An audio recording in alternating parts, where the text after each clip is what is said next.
오늘 이렇게 구약 성경 핵심 48장 15번째 시간 우리가 지금 오늘 갖고 이렇게 있습니다. 오늘은 이사야서 7장하고 이사야서 14장 성경 보기를 원하는데요. 성경에 왜 이사야서 7장이 있고 14장이 있지? 이거 빠지면 안 되나? 이것을 꼭 봐야 되나? 이것이 중요한가? 이것이 핵심인가? 왜 성경은 왜 이사야서 7장을 써놨고 또 14장을 이렇게 써놨지? 거기에 무슨 내용이 있지? 그게 핵심인가? 그럼 그 핵심의 내용은 무엇인가? 정말 이 땅에서 가장 중요한 사건이 무엇이겠습니까? 예수님이 이 땅에 오신 사건입니다. 1차적으로 예수님은 하나님이십니다. 그 예수님이 이 땅에 오신 것을 설명하는 내용이 이사야서 7장이고 우리가 도대체 왜 이 땅에 죄악이, 이 악들이, 악행들이 이렇게 많은가? 악한 마귀의 역사죠. 그 악한 마귀가 그러나 궁극적으로는 멸망할 거라는 그런 어떤 이야기. 그것이 너무나도 이렇게 중요하고 이것이 예언되어 있고 그렇습니다. 그래서 오늘 이 부분들을 우리가 같이 한번 나누고 또 배워보기를 이렇게 원합니다. 여러분 예수 그리스도가 하나님의 아들이죠.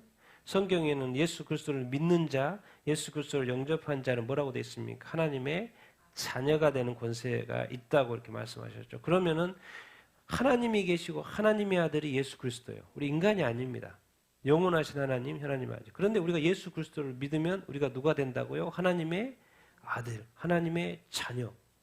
그럼 우리가 지금 하나님의 자녀라는 그거 여러분 느껴지십니까? 믿어지십니까? 우리가 지금 하루하루 살아가는 것이 하나님의 자녀라는 그런 어떤 인식이 되십니까? 믿기기가 잘 쉽지 않죠. 그런데 나중에 우리가 하나님 아버지를 직접 만나고 예수 그리스도를 직접 만났을 때 우리의 믿음이 헛되지 않았다는 것을 우리가 알게 될 것입니다. 예수 그리스도께서 하늘에 계셨는데 천국에 계셨는데 피조물 만들어 놓은 지상에 왔다. 그것도 인간이 되셔서 이렇게 왔다. 우리는 이 땅에서 만들어져서 천국을 가본 적이 없죠. 그러니까 그 이해의 한계가 있는 것입니다. 그래서 그 이해의 한계가 나중에 다 메꿔질 텐데요. 어쨌든 오늘 예수님께서 이 땅에 오신 이사야서 7장 그것을 한번 공부해 보도록 하겠습니다. 그것이 바로 이제 동정녀, 처녀 탄생, 예수님이 처녀에게서 탄생했다는 그런 내용 이렇게 있죠. 우리 같이 한번 7장 1절부터 4절까지 같이 한번 읽어보겠습니다. 시작. 우시야의 손자요 요담의 아들인 유다의 아스 왕 때에 아람의 르신 왕과 르말리아의 아들 이스라엘의 베가 왕이 올라와서 예루살렘을 쳤으나 능히지 이기지 못하니라. 어떤 사람이 다윗의 집에 알려 이르되 아람이 에브라임과 동맹하였으므로 왕의 마음과 그의 백성의 마음이 숲이 바람에 흔들림 같이 흔들렸더라. 그때 여호와께서 이사야에게 이르시되 너와 내 아들 수아야숲은 큰 길에 나가서 아합스를 만나 그에게 이르기를 너는 삼가며 조용하라. 늦신 아람 르말리아 아들이 심히 도할지라도 이들은 연기 나는 두 부직갱이여 그루터기에 불과하니 두려워하지 말고 낙심하지 말라. 아멘. 이사야서 이렇게 7장 동정녀 탄생에 대한 이제 그런 이야기로 이렇게 들어가기 전에 어떤 그 배경의 어떤 이야기 이렇게입니다. 유다의 누구 왕 때? 아하스 왕 때. 아하스 왕은 선한 왕일까요? 악한 왕일까요? 엄청 악한 왕입니다. 엄청 악한 왕.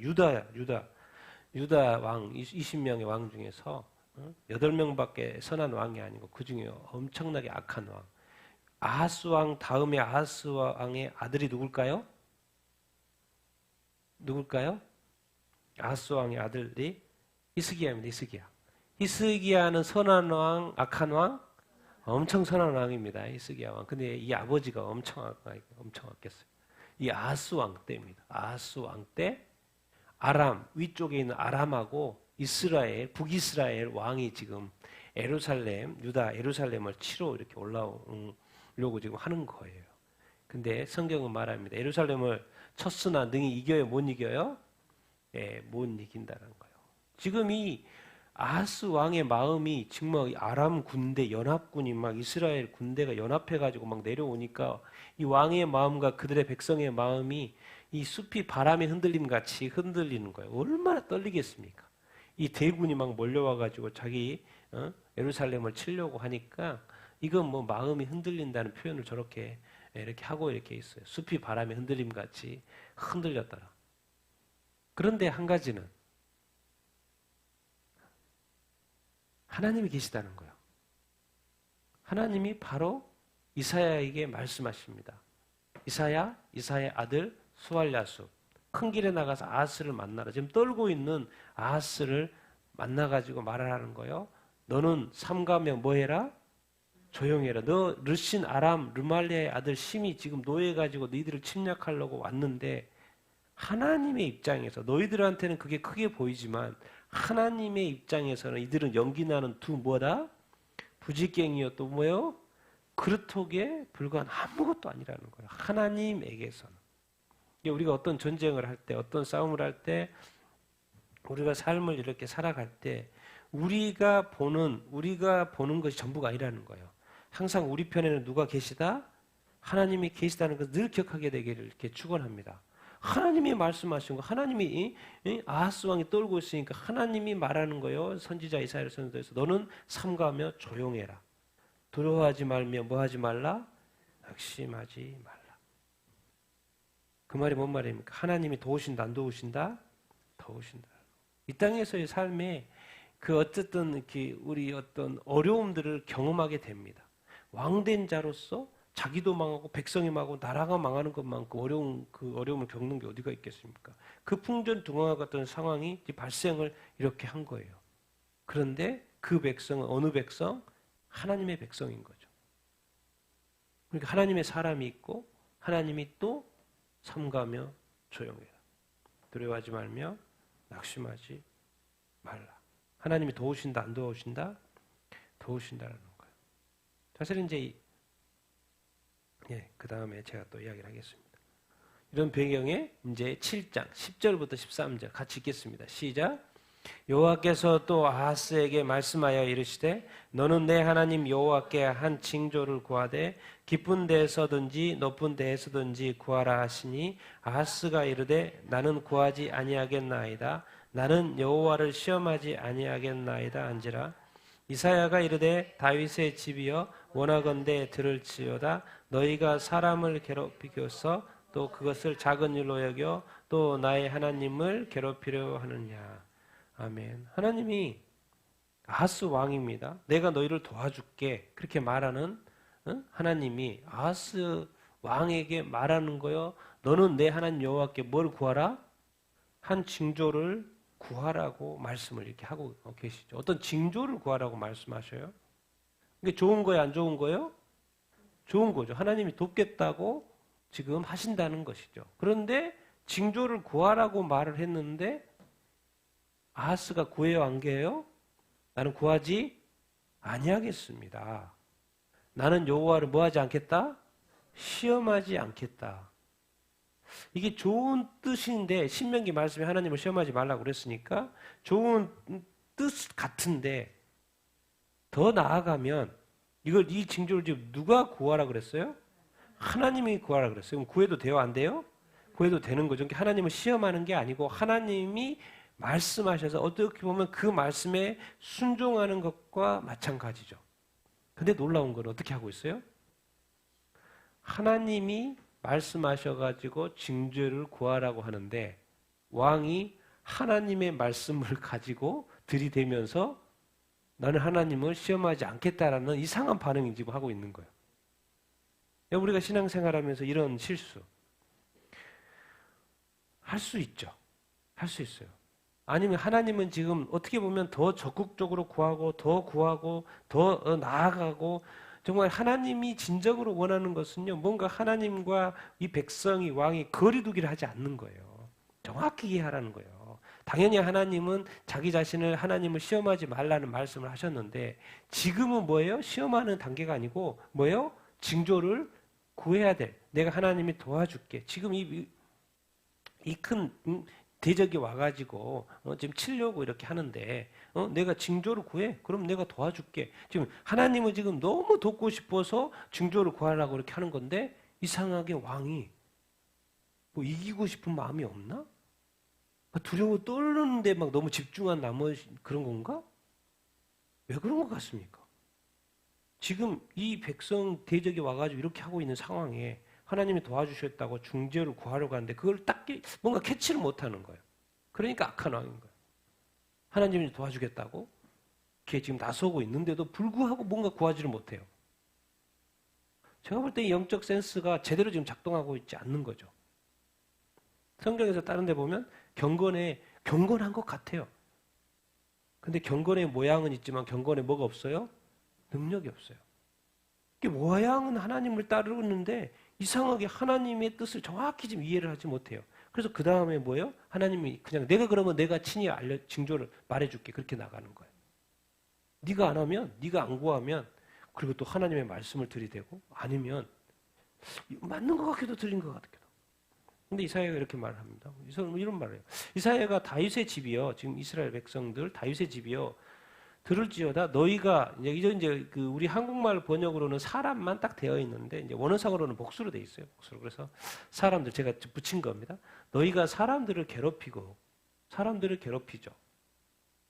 백성들을 괴롭히죠. 근데 이것도 작은 일을 여기면서 또 나의 하나님 이사야니까 나의 하나님을 뭐 하려고 괴롭히고 백성들도 괴롭히고 사람들도 괴롭히고 또 누구까지 괴롭혀요? 하나님까지 괴롭혀요. 하나님께 이제 순종하지 않는다는 것이죠. 어떻게 하나님을 찾지 않는다는 것이죠. 하나님께 나아가지 않는다는 것이죠. 이 풍전 등과의 이 어려움 속에서도 하나님께 이런 표현이 있는 거 보면 이사야의 관점에서는 나의 하나님을 뭐 한다고 지금 보고 있는 거예요? 괴롭히고 있다라는 그런 관점으로 지금 언어 구사를 지금 이렇게 하고 이렇게 있습니다. 우리가 여러분들 살아가면서 또 이렇게 하나님을 괴롭힐 수 있다라는 생각을 해보십니까? 이사야가 지금 이런 관점으로 지금 접근을 하고 있어요. 아니 사람들한테도 뭐 못하는 거 괴롭히고 못 살게 구는 것도 둘째치고 하나님을 괴롭힐 수 있다? 하나님의 백성이 아하스 왕이 하나님의 다윗의 집이 이스라엘 백성이 하나님을 괴롭힐 수 있다? 하나님을 괴롭힌다? 모든 것이 우리 삶은 왜 이게 잘 안 되냐면 내가 하나님을 이렇게 섬기고 사랑하고 예배하고 하나님께 내가 막 하는 것만 너무 집중하다 보니까 하나님이 나를 바라보는 관점에 대한 생각이 많이 적어요. 그래서 주님과 동행하는 것이 아주 중요하고 동행하면 뭡니까? 주님이 그때그때 말씀해 주시거든요. 뭐 평소에는 말할 필요가 없죠. 근데 뭔가 잘못되었을 때 분명히 가르쳐 주죠. 하나님이 나를 기뻐하지 않아. 지금 현재 이 상태. 내가 어떤 선택을 했을 때 하나님이 기뻐하지 않아. 그럼 하나님은 그걸 알려줄까 안 알려줄까요? 그냥 알려주죠. 그런데 이 하나님과 가까이 하다 보면 그냥 다 껌껌이에요. 그냥 껌껌이. 그리고 이것이 그냥 다 사건으로 계속 지나가요. 그럼 결국 나중에 봤더니 하나님과의 관계 속에서 그 벽이 계속 쌓였었던 거예요. 평소에 하나님과 동행하지 않으니까. 이런 것이 뭐 그런 게 또 있나? 하나님 관계는 그냥 좋은 거 아니야?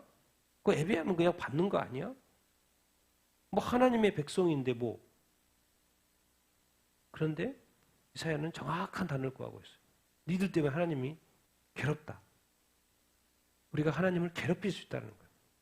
여러분 그런 생각 해봅니까? 내가 하나님을 괴롭힐 수 있다? 하나님을 믿고 잘 따르고 있는데 과연 우리는 하나님을 온전히 따르고 있는 건가?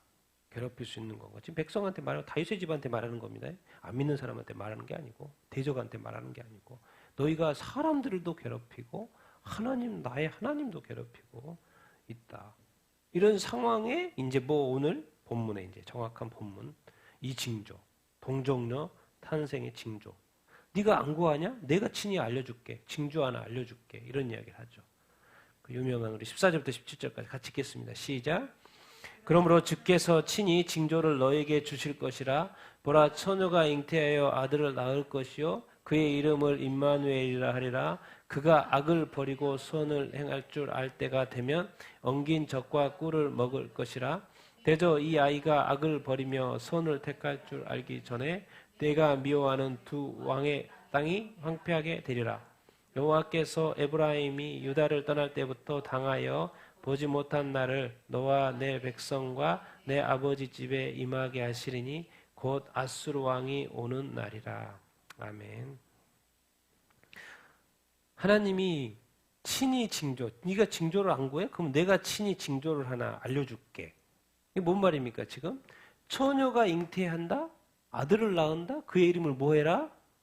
임마누엘이라? 말이 안 되는 징조를 지금 하고 있죠.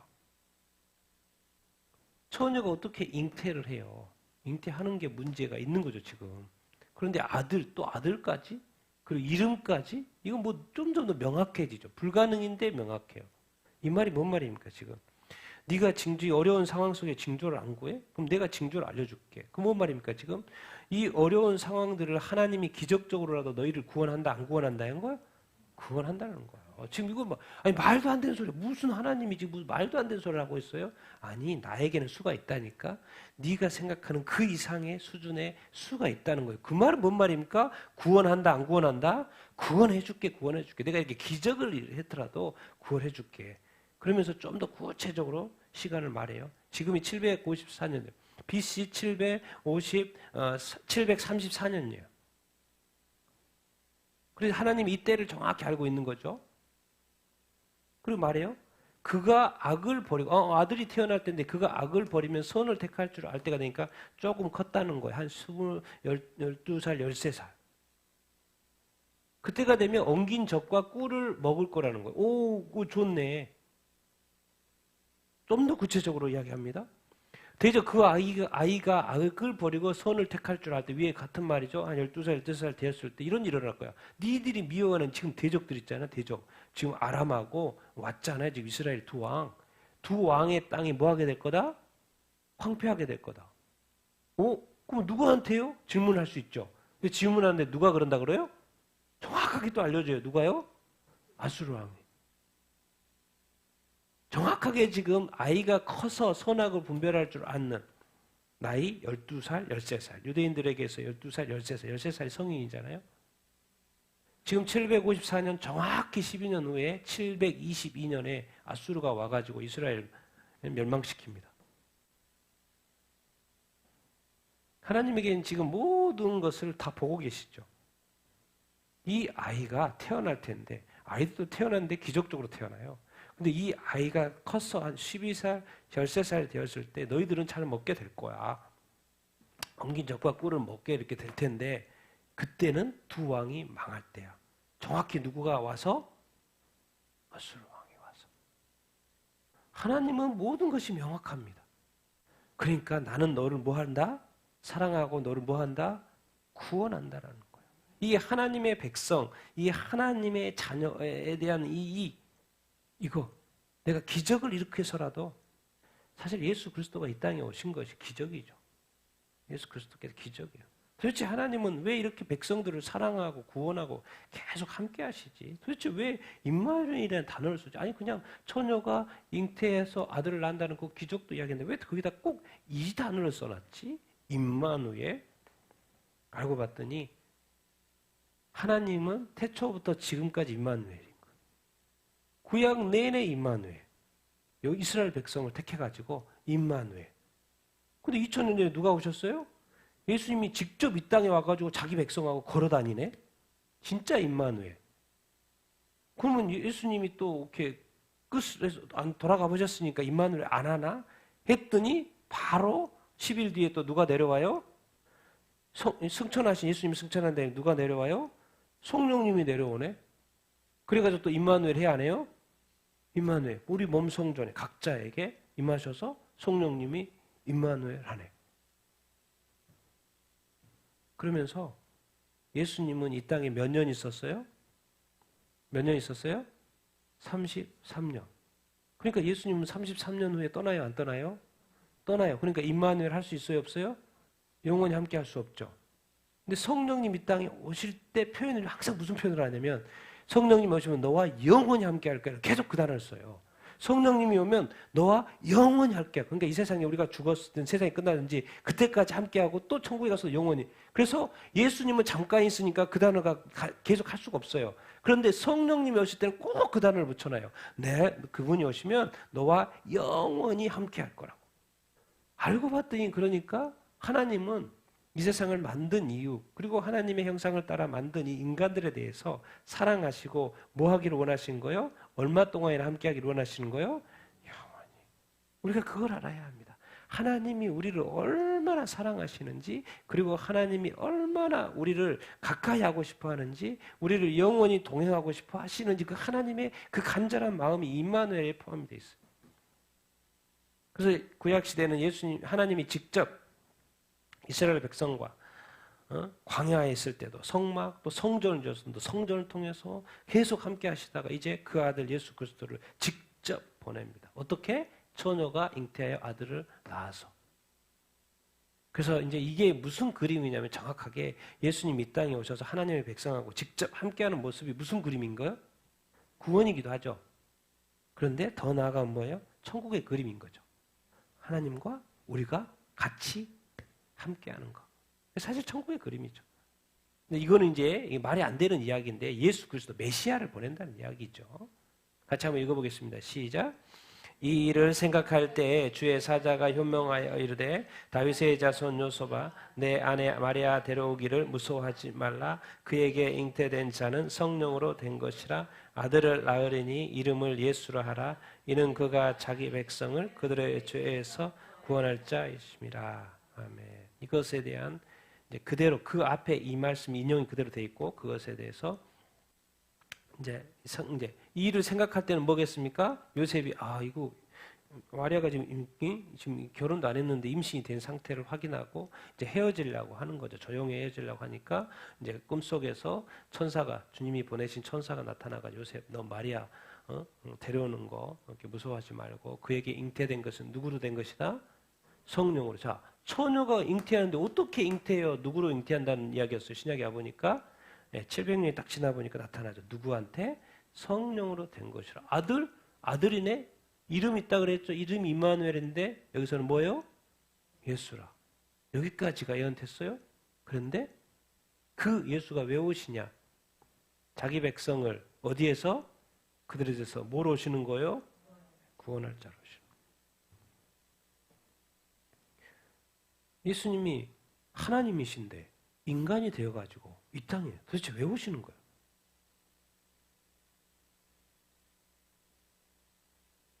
뭐하러 오시는 거예요? 구원하러 오시는 거예요. 뭐에서? 죄에서. 그가 누구기 때문에? 자기 백성이기 때문에. 우리가 늘 기억해야 됩니다. 왜 하나님이 인간이 되셔서 이 땅에 오시는가? 우리가 이렇게 사람을 대할 때 예수님의 이 생각은 그게 명확하죠. 왜? 예수님의 창조자이기 때문에 이 백성들은 사실 자기 자신의 피조물이고 하나님의 형상을 만든 어떤 자기 백성인 거예요. 정확히 잘 표현하고 있죠. 예수님은. 자기 백성이라는 것은. 자기 땅에 왔고 자기 백성에게 온 거죠. 근데 우리는 아직 이런 의식들이 약하죠. 나는 우리 부모가 따로 있고 저 사람은 저 사람 부모가 따로 있으니까 사실 인간끼리는 이 의식이 약해요. 근데 창조자와 피조물의 입장에서 하나님과 인간은 다 한 가족이죠. 그러니까 자기 백성인 거죠. 그래서 그들의 죄에서 뭐 하려고? 구원하려고. 그러니까 우리가 왜 남들을 사랑하기가 쉽지 않냐면 이 마인드를 빨리 갖는 게 중요합니다. 하나님 안에서 우리는 한 가족인 거죠. 이 생각을 빨리 가지면 누군가를 그냥 더 사랑해야 된다는 그 의무감이나 어떤 그 자세가 더 쉽게 돼요. 근데 우리는 다 지금 남들이라고 생각하고 그걸 사랑하려고 하니까 돼요, 안 돼요? 안 되죠. 만약에 예수님이 이 땅의 백성들을 남들이라고 생각했으면 이 땅에 안 내려오실 수도 있죠. 그런데 자기 백성이라니까 이거 어쩔 수가 없는 거예요. 가만히 놔두면 지옥 가니까 하나님이 인간이 돼서. 그래서 이렇게 우리가 눈높이 한다는 게 자꾸 우리는 이렇게 죄인을 끌어올리려고 하지만 때로는 죄인 밑으로 가야 돼요. 그러니까 자꾸 뭐라고 하지 말고 그냥 눈높이로 내려가는 것도 답일 수 있어요. 왜? 내려가야지만이 끌어올려야지만이 구원받는 게 아니고 내려가야지만이 뭐가 돼요? 구원이 돼요. 그 양쪽을 다 우리는 늘 생각할 수 있어야 돼요. 예수님은 내려왔어요? 안 내려왔어요? 내려왔어요. 근데 우리는 늘 뭘 하려고 그래요? 끌어올리려고 그러죠. 돼요? 안 돼요? 안 되죠. 항상 두 가지를 늘 생각할 수 있어야 돼요. 그리고 진짜로 구원하려면 이 자기 백성, 자기 가족, 자기 사람, 하나님 안에서의 한 가족이라는 그 개념을 미리 그냥 전제로 깔아버려야 된다는 거예요. 절대로 이 세상에 이렇게 생각하시면 됩니다. 이 세상에 타민족도 그렇고 나도 그렇고 뭐요? 이 세상에 남은 없다는 거예요. 남은 없어요. 제발 누군가를 대할 때 남을 모르는 사람이라고 남처럼 대하지 말라고요. 누구 가족이에요? 하나님의 가족. 나도 가족, 하나님의 가족. 심지어 우리 교회 다니는 사람하고 다른 교회 다니는 사람하고 서로 싸워요. 같은 하나님의 가족인데. 그래서 서로 교회에 대해서 막 욕해요. 그거는 지금 내가 볼 때는 그 믿음은 있는 거지. 그런데 뭐 하진 못하는 거예요? 하나님의 뜻대로 살지는 못하는 거죠. 교회가 교회를 욕하고 교회가 교인이 교인을 욕할 때는 정말 조심해야 됩니다. 왜? 그것은 죄가 될 수 있으니까. 죄가 되는 것뿐만 아니라 하나님을 괴롭게 하는 것일 수 있으니까. 왜? 그분의 아버지가 하나님이니까. 그래서 그냥 우리는 이 세상에 살 때 심플하게 살아야 됩니다. 이 세상에 남이라는 건 없어요. 다 누구 가족이에요? 하나님의 가족이에요. 그럼 그들이 아무리 죄를 지어도 사랑해야 돼, 안 해야 돼요? 사랑해야 돼요. 여러분, 이 세상에 지옥에서 영원히 고통받는 것다. 이 세상에서 그 가장 큰 죄를 지었더라도 그것에 비하면 또 그것도 어떻게 보면 이겨내야 될 것인 거예요. 용서해야 될 것인 거예요. 그냥 70번에 7번이라도 7에 70번이라도 용서하라는 그 이유가 영원한 지옥에 가서 고통 가는 것보다도 이 세상에 아주 큰 죄 견디기 힘들고 이것조차도 이겨내야 될, 용서해야 될, 뭔가 해야 될 거리가 있는 것. 좀 더 깊이 생각해. 이 죄에 대한 이 남들이 지은 죄, 우리가 지은 죄, 우리 서로 지은 죄, 큰 죄 이런 것에 대해서 우리가 이 구원과 관련해서 좀 더 생각해 볼 필요가 있죠. 예수 그리스도께서 이 땅에 보내는 거예요. 처녀를 통해 당연히 그랬죠. 마리아 처녀를 통해서 이 땅에 보내신다는 이 이사야서 이 7장의 이 말씀. 예수님도 그냥 온 게 아니죠. 처녀의 몸을 통해서 기적적으로 이 땅에 임신돼서 오신 거죠. 왜? 저 없이 오셔야 하니까. 우리가 예수 이렇게 하지만요. 예수님은 정말 하나님이십니다. 하나님이죠. 아직도 막 이렇게 우리 사람들이 이렇게 예수님을 믿을 때 너무 예수님은 너무 낮게 봐. 우리의 급이 틀리고요. 그냥 이게 상상 초월의 예수님입니다, 사실.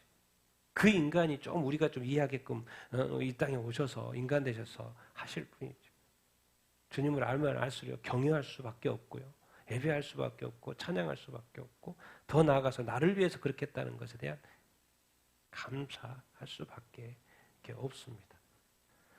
그러나 이 땅에 오시기 위해서도 오시겠다고 저렇게 주님께서 하나님께서 친히 징조를 하나 보여줘가지고 기적적으로 보내시는 이 임마누엘 하시려고 다 우리의 구원을 위해서 하는 거 아니겠습니까? 그 이스라엘 지금 어려움 당한 유다 백성들을 구원하시오. 내가 기적적으로 너를 구원하겠고 딱 12년만 기다려봐. 그들 멸망해. 두려워하지 마. 내가 너를 지켜줄게. 우리가 삶을 살아가면서 그 두려운 상황이 계속되지 않는다고요.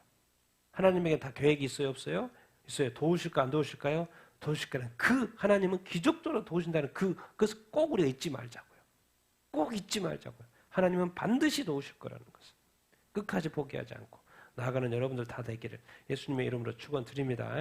그래서 이사야 7장 그리고 이제 이사야서 14장 두 번째 장을 보도록 이렇게 하겠습니다. 13장 이게 또 앞부분을 좀 설명을 해야 돼서 같이 읽겠습니다. 13장 시작.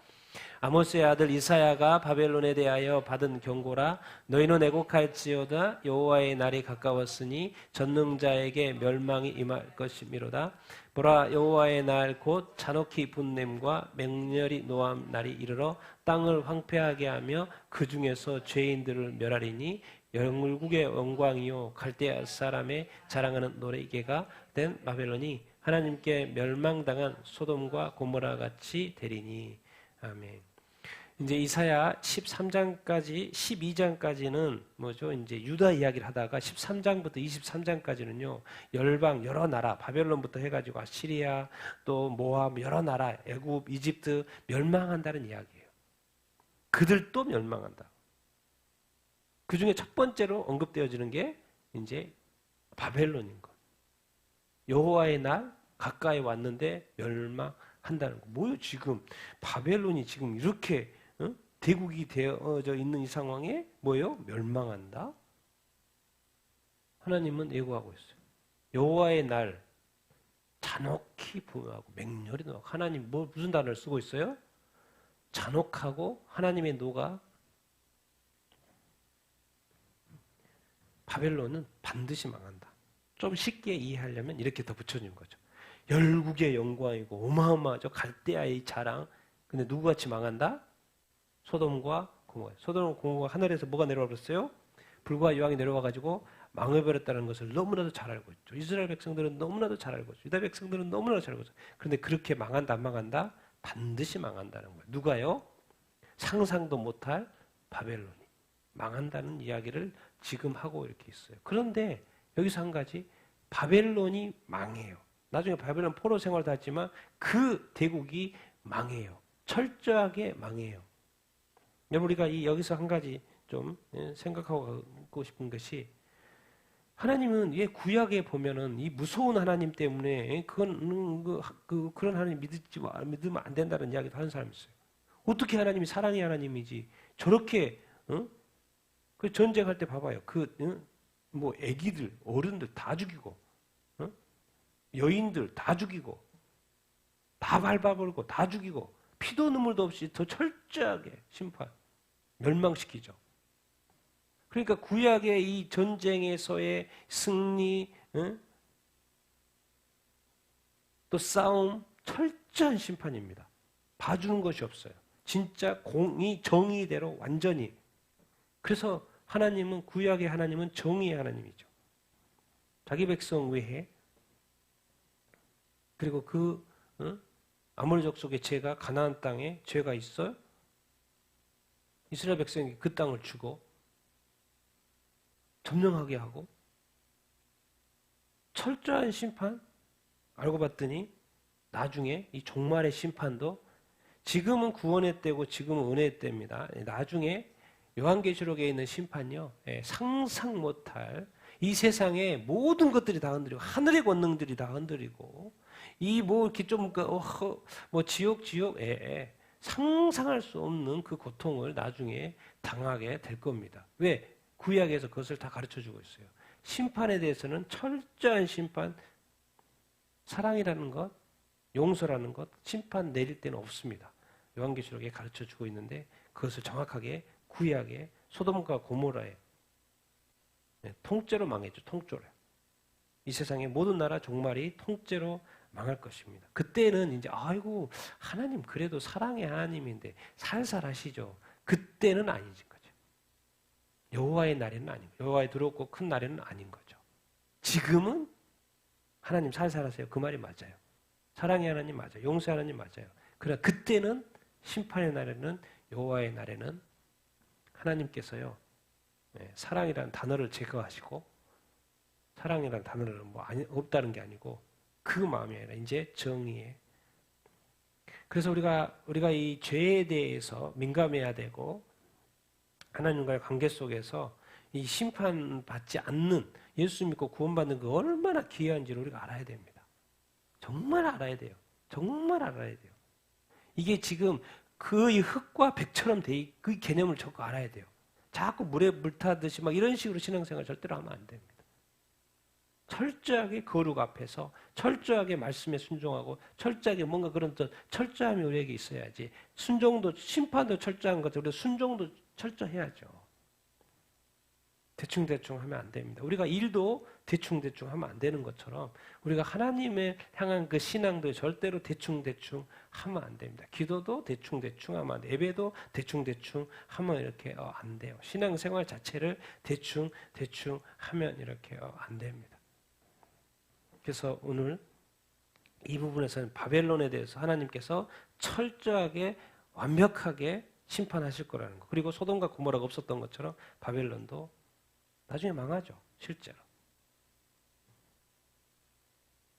철저한 심판에 대한 인식을 좀 우리가 가졌으면 좋겠고, 이제 14장 들어갑니다. 그런데 14장에 이제 들어가서 그 몰락을 바벨론의 몰락을 이야기하기 전에 그 자기 백성 이스라엘 백성에 대해서는 포로에서 돌아올 거라는 이야기를 하고 심판 이야기를 해요. 선하신 하나님이죠. 감사하죠. 같이 읽겠습니다. 시작. 여호와께서 야곱을 긍휼히 여기시며 이스라엘을 다시 택하여 그들의 땅에 두시리니 나그네 된 자가 야곱 족속과 연합하여 그들에게 애속될 것이며 민족들이 그들을 데리고 그들의 본토에 돌아오리니 이스라엘 족속이 여호와의 땅에서 그들을 얻어 노비로 삼겠고 전에 자기를 사로잡던 자들을 사로잡고 자기를 압대하던 자들을 주관하리라. 여호와께서 너를 슬픔과 공고와 내가 수고하는 고역에서 놓으시고 안식을 주시던 날에. 이스라엘 백성 이제 바벨론을 심판하는 이야기를 하기 전에 딱 이스라엘 백성에 대해서는 여기저기서 이야기하지만 잠깐 이야기하는데 여호와께서 야곱에 대해서는 긍휼히 여긴다 안 여긴다? 여기신다라는 거예요. 이스라엘을 다시 택한다 안 택한다? 택한다는 그들의 땅에 뭐한다? 두신다라는 것입니다. 우리가 비록 포로 생활을 이렇게 해도 돌아온다 안 돌아온다? 돌아온다라는 거예요. 이스라엘 족속이 여호와의 땅에 그들을 얻어 노비로 삼고 이제는 자기가 노비였는데 이스라엘 백성이 노비 생활을 할 수밖에 없었는데 이제 역전이 또 된다라는 거예요. 자기가 그들을 노비로 삼는다라는 거예요. 하나님은 하나님께 순종하는 사람, 하나님의 길을 따르는 사람은요, 하나님의 백성에 대해서는 철저하게 긍휼을 베푸시고 반대 역전의 역사를 일으키신다라는 거예요. 자기를 압제하던 자들을 자기가 이제 주관하고 다스리고 지배한다라는 것입니다. 누가 그렇게 하신다고요? 하나님께서 약속하고 있어요. 야곱에게, 이스라엘에게. 그렇게 하면 돼요, 안 돼요? 돼요. 근데 문제는 지금은 여호와께서 너를 뭐하게 한다? 슬프고 또 공고하고 뭐하게? 수고하고 또 뭐 가운데 놔두세요? 고역 가운데 넣으셔요. 근데 그 다음 말에 있어요. 무슨 날이 올 것이다? 안식의 날이 올 것이다. 하나님은 다 그것까지 계산을 하고 있다. 우리 하나님은 선하신 하나님, 그것을 늘 생각하고 살아야 합니다. 그러니까 지금의 고통, 고역, 고난, 수고, 슬픔, 공고, 고역의 시간을 지나야 된다, 안 지나야 된다? 지나야 합니다. 그래서 우리 하나님은 우리가 늘 기억하기를 이 하나님의 백성, 하나님을 믿는 성도, 이 교회, 우리가 잠깐 채찍질을 당할 수 있다, 없다? 있다라는 거예요. 그러나 궁극적인 것은 결국은 뭐하게 될 것이다? 회복이 될 것이고 안식을 누리게 될 것이고 하나님의 축복을 누리게 될 줄로 이렇게 믿습니다. 그러니까 우리가 잠깐의 이런 채찍이 우리의 죄일 수도 있고 세상 하나님의 어떤 섭리일 수도 있고 여러 가지 상황 속에 우리가 놓일 수 있어요. 그것을 그냥 나 혼자 하나님 왜 그래요? 라고 말하기만 하지 말고 하나님의 뜻을 이해하고 하나님의 그 어떤 섭리를 이해하고 또 모를 때는 또 하나님한테 이렇게 물어보고 그러면서 이렇게 이게 인내해야 된다는 거죠. 인내해야 된다는 거죠. 하나님이 생각해 보십시오. 이 땅에 지금 전 세계 교회가 있습니다. 전 세계 교회가 다 기도해요. 하나님 이것을 다 제거해 주십시오. 그 기도가 하나님한테 동시에 다 맨날 올라가고 있어요. 근데 그 상황을 하나님께서는 이상하게 다 해결해 주셔요? 안 해주셔요? 안 해주셔요. 그 말이 뭔 말입니까? 안 해주겠단 말이에요? 아니, 안 해주겠단 말이 아니고 하나님의 섭리를 믿으라는 거예요. 하나님의 계획을 믿으라는 거예요. 지금의 이때에 대해서는 하나님의 뜻이 있어서 허락하심이 있어서 그렇게 되고 있다는 거예요. 그렇기 때문에 전 세계에 이렇게 회복된 사람도 있지만 자유케 된 사람도 있지만 여전히 문제가 안 풀리고 고통과 박해와 어려움 가운데 있는 상황이 계속 되고 이렇게 있어요. 그래서 하나님이 나빠서 그런 거예요? 나쁘지 않다는 거예요. 끝까지 믿으라는 거예요. 끝까지 믿으라는 거예요. 하나님은 반드시 뭐를 주실 것이다? 안식을 주실 것이다. 근데 안식을 주는 방법이 하나님에게는요, 수가요, 100가지, 1000가지, 10,000가지예요. 내가 생각하는 그 방식이 아니라니까요. 전혀 다른 방식으로 하나님께서는 일하실 수 있어요. 하나님의 뜻대로. 우리가 자꾸 우리가 원하는 대로 안 주면 또 우리가 주님한테 불평하고 불만하죠. 우리가 좀 하나님을 이해하고 하나님이 하시는 방법들로 좀 우리가 좀 이렇게 하실 것도 용납하고 그러나 우리가 끝까지 흔들리지 말아야 될 것은 하나님은 반드시 하나님의 백성에 대해서 안식과 축복을 주실 거라는 것을 믿게 되기를 예수님의 이름으로 축원드립니다.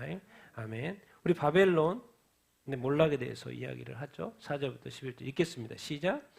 너는 바벨론 왕에 대하여 이 노래를 지어 부르기를 압제하던 자가 어찌 그리 그쳤으며 강포한 성이 어찌 그리 패하였는고 아래의 수월이 너로 말미암아 소동하여 내가 오는 것을 영접하되 그것이 세상의 모든 영웅을 너로 말미암아 움직이게 하며 열방의 모든 왕을 그들의 왕제에서 일어서게 하므로 그들은 다 내게 말하여 이르기를 너도 우리같이 연약하게 되었느냐 너도 우리같이 되었느냐 하리로다.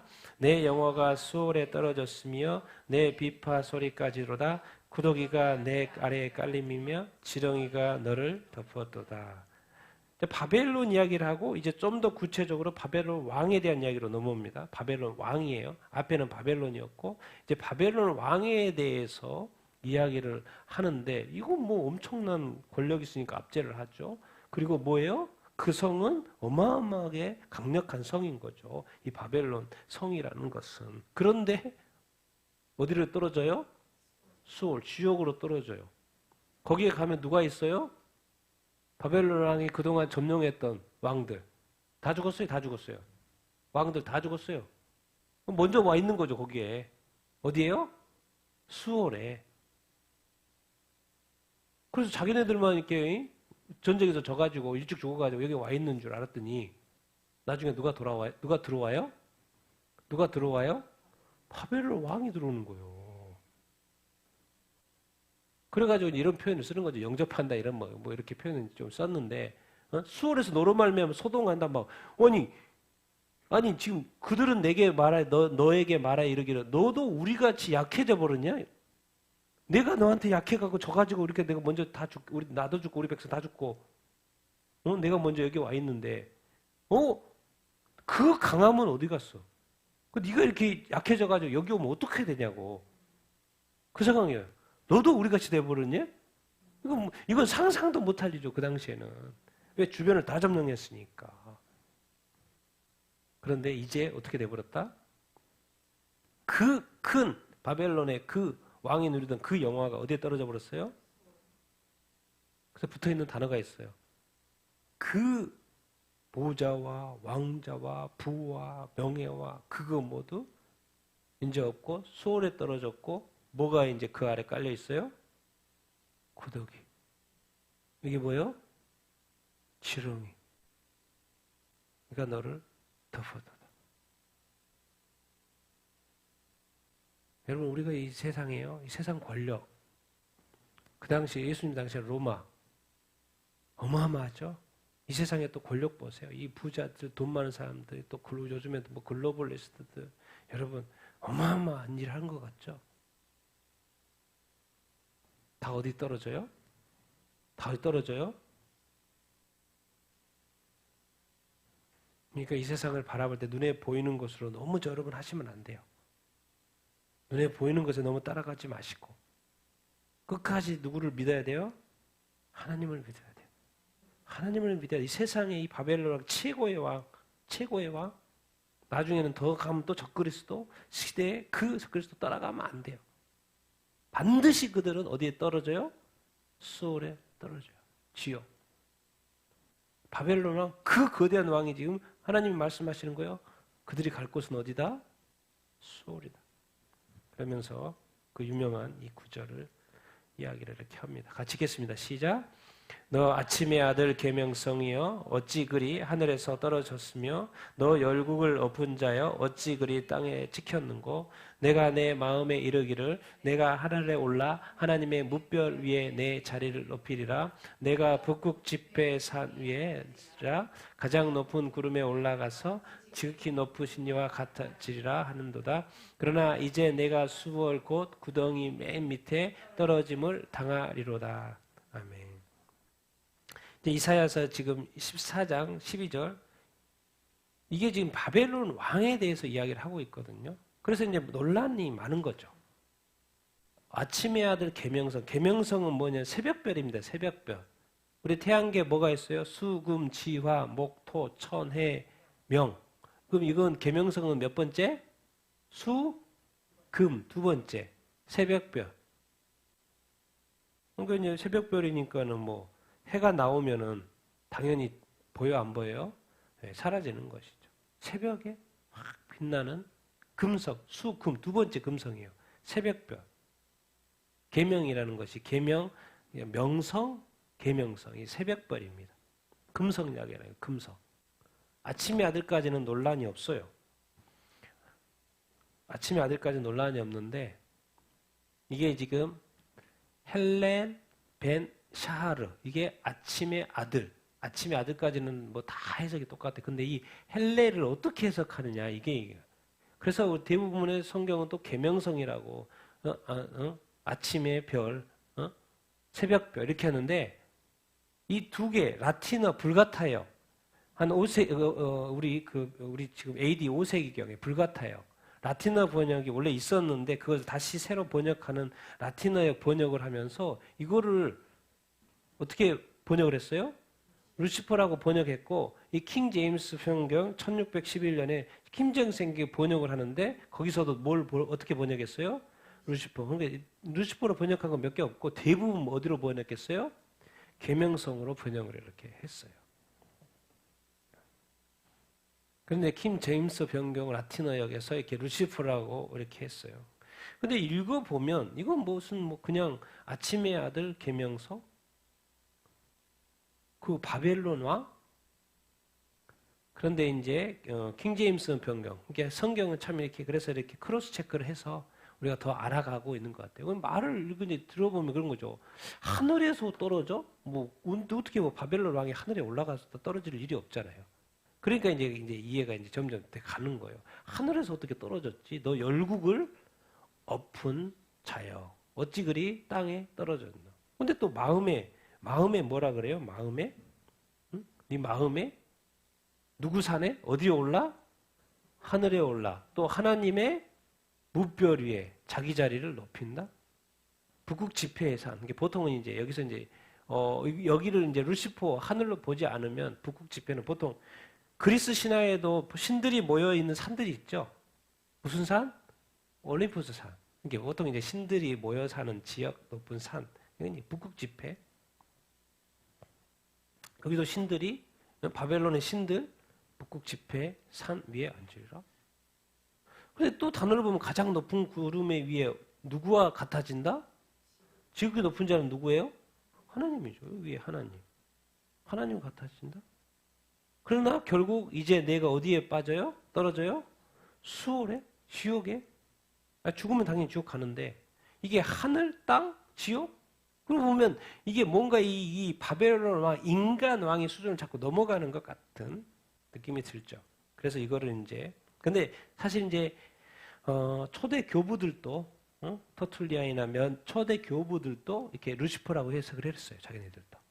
아닌 사람도 있지만 또 초대 교부들도 루시퍼라고 자기네들이 사탄이라고 이렇게 해석한 사람도 여럿 있어요.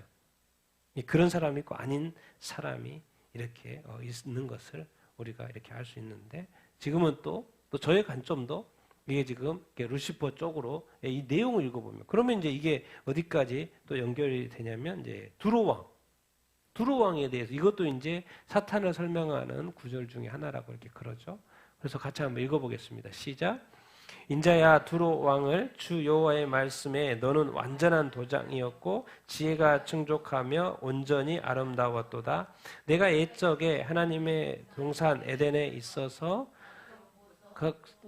그냥 넘어가고 내가 지음을 받던 날에 너를 위하여 소고와 빗바가 준비되었도다. 너는 기름 부음을 받고 지키는 그룹이며 내가 너를 세우매 내가 하나님의 성산에 있어서 불타는 돌들 사이에 왕래하였도다. 내가 지음을 받던 날로부터 내 모든 길에 완전하더니 마침내 내게서 불의가 드러났도다. 범죄 교만.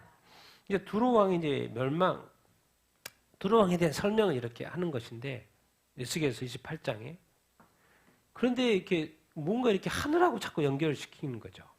그래서 이거를 이제 이 두로 왕 이 부분을 사탄 이제 이야기하는 거예요. 완전했고 완전한 도장 땅 찍은 거 인치는 거 도장 지혜가 충족 온전히 아름답고 언제 두로 왕이 하나님의 동산 에덴 하나님의 성산 네가 지음을 받았으니까는 뭔가 피조물이라는 이야기고 그런데 이단을 쓰고 있어요. 존재에 대해서 너는 기름 부음을 받고 지키는 뭐였다? 그룹이었다. 그룹이 누구예요? 천사의 종류죠. 천사들이 있고 우리가 이제 천사장도 나오고 천사들도 나오고 뭐 첨천 만만 천사들 많죠. 근데 무슨 단어를 써요? 그룹도 있어요. 또 뭐 또 있어요? 스랍은 딱 생각하면 딱 한 군데 나와요. 어디 나와요? 이사야가 그 죄 지었다고 했을 때 입을 찢어주는 사람 거기에 스랍이 나오고 그룹은 여기저기서 많이 나와요. 그 에덴 동산에도 있어요.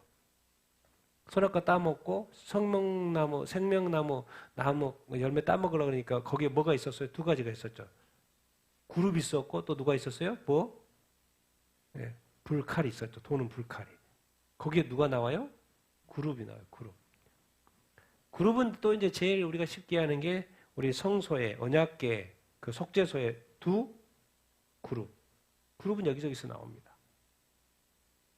그룹도 수랍도 천사장 천사들도 그런데 모였다는 거예요. 지금 이 두로왕 보고 그런 부분을 받고 지키는 그룹이었다. 하나님의 성소 안에서 여기저기 왕래 짱이었네.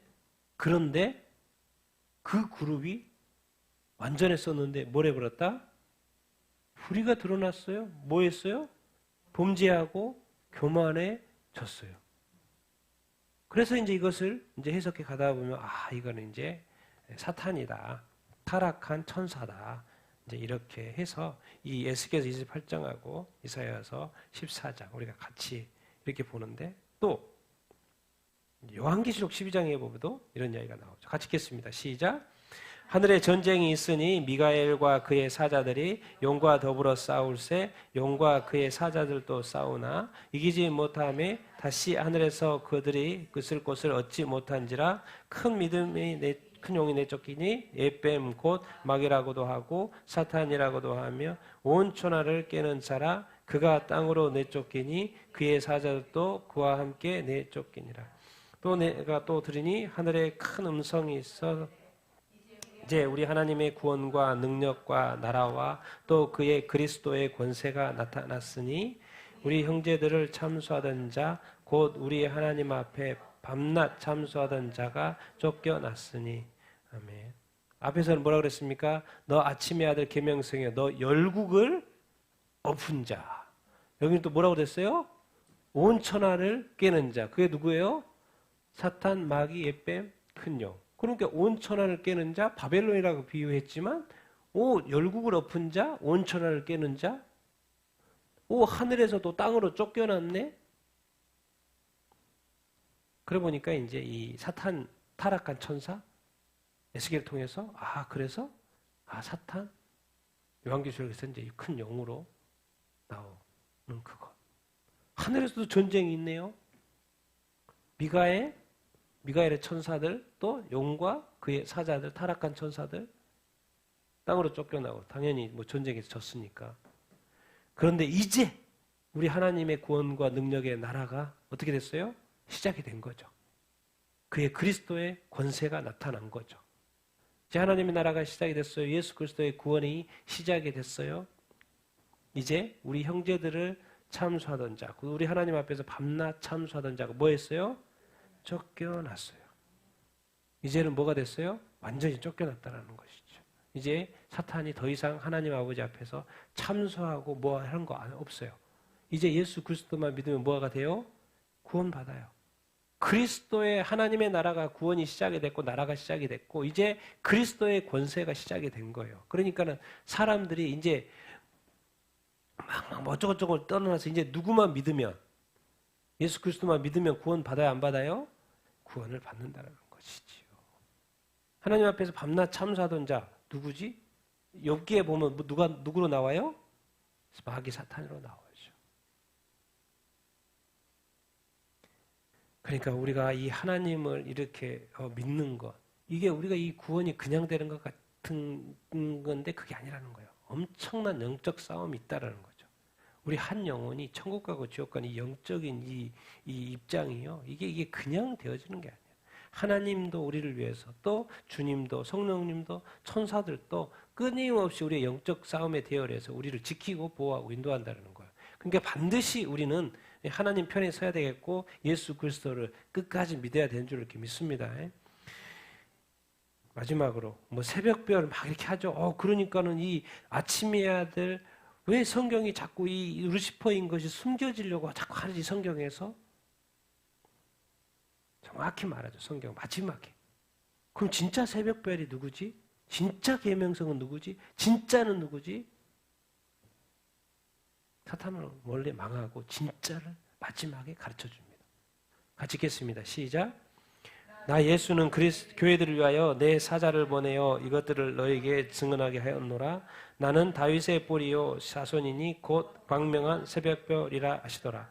성령과 신부가 말씀하시기를 오라 하시는도다. 듣는 자도 오라 할 것이요 목마른 자도 올 것이요 또 원하는 자는 값없이 생명수를 받으라 하시니라.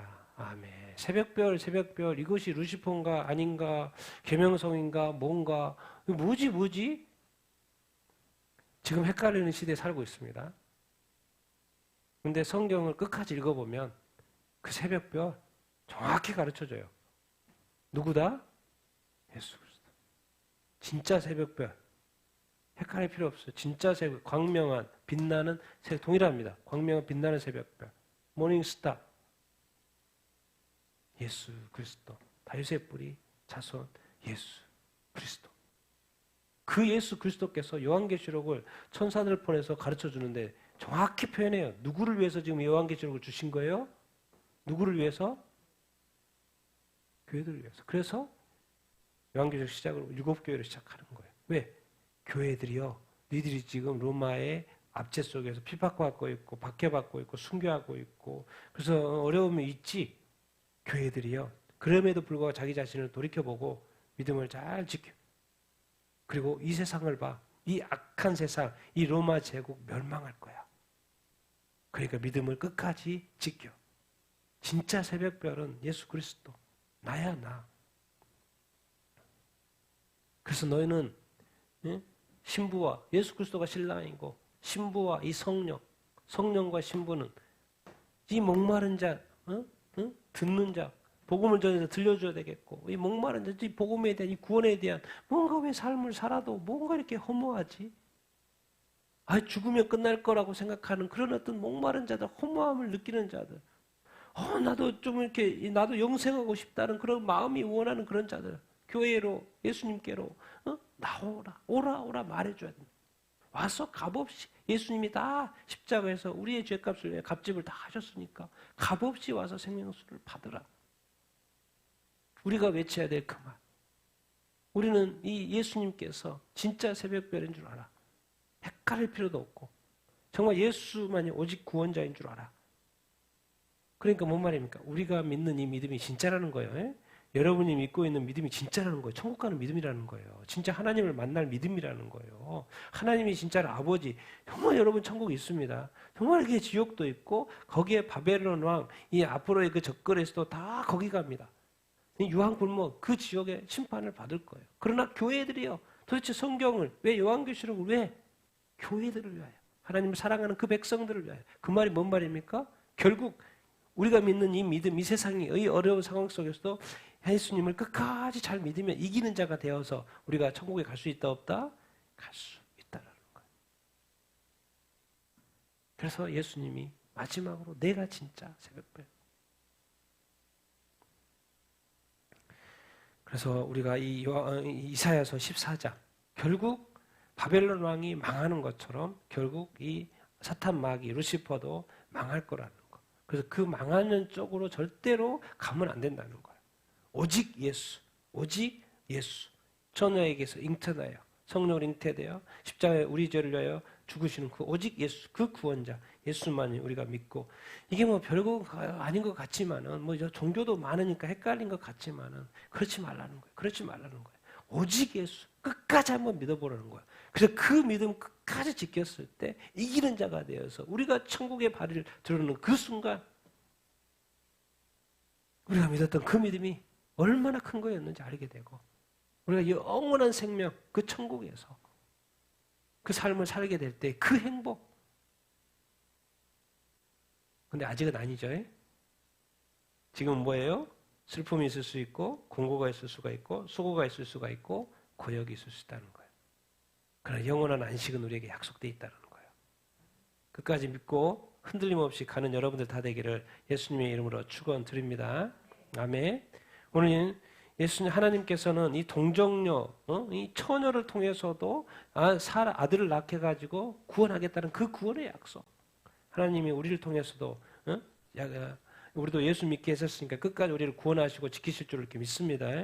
그리고 마귀와의 이 영적인 이 싸움, 이 땅에서 영적인 싸움, 미혹이 있을 것이고 유혹이 있을 것인데 그 모든 것을 우리가 끝까지 이겨야 되는 줄로 믿습니다. 그리고 끝까지 예수님 사랑하고 우리가 믿는 이 믿음, 예수님이 진짜 새벽별이라는 것을 이렇게 믿는 믿음, 끝까지 지키고 승리한 우리가 다 돼야 되는 줄로 이렇게 믿습니다. 거짓에 속지 말고 미혹에 속지 말고 이 온 천하는 미혹이 될 것입니다. 이 세상의 대세가 그렇게 간다고 할지라도 이 세상에 그렇게 간다고 할지라도 우리는 끝까지 남는 자가 되어서 남는 소수가 되고 끝까지 말씀대로 믿는 사람들이 되어서 바이블 빌리버가 되어서 이 믿음으로 진리로 승리하는 성경으로 승리하는 우리가 다 되기를 예수님의 이름으로 축원드립니다. 아멘. 우리 같이 한번 오늘 말씀 이사야서 7장 동정녀 탄생 이 메시아의 예언에 대해서 그리고 이 사탄은 결국 멸망할 거라는 거 바벨론 멸망할 거라는 걸 알고 끝까지 우리 예수 믿는 이 믿음 우리가 끝까지 잘 지켜 나아갈 수 있도록 우리 같이 한번 더 다짐하면서 우리 같이 한번 기도하도록 하겠습니다. 같이 기도하겠습니다.